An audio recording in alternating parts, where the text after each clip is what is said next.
जे Aherkar as a counsellor म्हणून काम करते। आज आपण इथे कोणत्याही जात धर्म पक्ष यासाठी जमलेलो नाही। आज आपण एक भारतीय म्हणून इथे जमलेलो आहोत, एक माणूस म्हणून जमलेलो आहोत।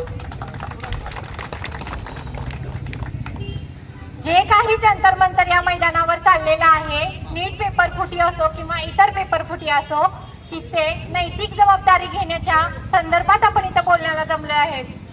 आज 22 आत्महत्या झालेल्या आहेत। उद्या हजारापर्यंत पोहोचण्यासाठी वेळ नाही लागणार, कारण तुम्ही सतर्क नाहीत, तुम्ही अवेअर नाहीयेत। आपल्यासारखी जनता जर अवेअर असेल तर कोणत्याही सिस्टीमला अधिकार नाही की विद्यार्थ्यांच्या वरती अन्याय करण्याचा, आणि अन्यायाविरुद्ध आवाज उठवण्यासाठी, आपल्या हक्कांसाठी आपण नाही बोलणार तर कोण बोलणार?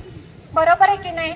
म्हणून एक प्रामाणिक नागरिक कोणत्याही पक्षाचा, कोणत्याही जातीचा, कोणत्याही धर्माचा न आपण उल्लेख करता, न कोणत्याही धर्माचा इथे संदर्भ आणता आपण स्वतःसाठी लढाई लढूया, भारतासाठी लढाई लढूया आणि भविष्यात येणाऱ्या युवा पिढींसाठी लढाई लढूया। मला इथे म्हणायचं आहे की आपली जी सुरक्षा संस्था आहे, सुरक्षा यंत्रणा आहे, ती आपल्यासाठी असते, परंतु तिथे जंतर मंतर मैदानावर काय झालं तर लाठीचार्ज झाला। यासाठी आम्ही तुम्ही कोण नाही बोललो। तुम्ही काय म्हणाल, मी एकटीने बोलले तर काय होईल? पण एकाएकाने बोलल्याने एकी वाढते आणि एकीने आवाज उठवला की न्याय मिळतोच। आजपर्यंत प्रत्येक आंदोलन गांधीचं असो किंवा आपल्या इतर समाज सुधारकांचा असो, न्याय हा मिळालेलाच आहे। मला असं वाटतं तुम्ही कोणत्याही पक्षापेक्षा, कोणत्याही जातीपेक्षा, कोणत्याही धर्मापेक्षा एक प्रामाणिक नागरिक म्हणून लढा, एक भारतीय म्हणून लढा।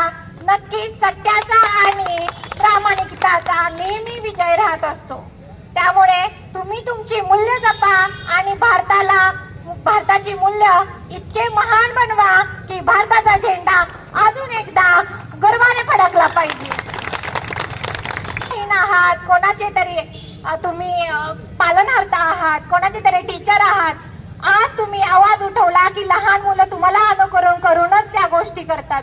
तुम्ही आज जर प्रामाणिकतेचा आरसा आणि सत्याचा आरसा समाजामध्ये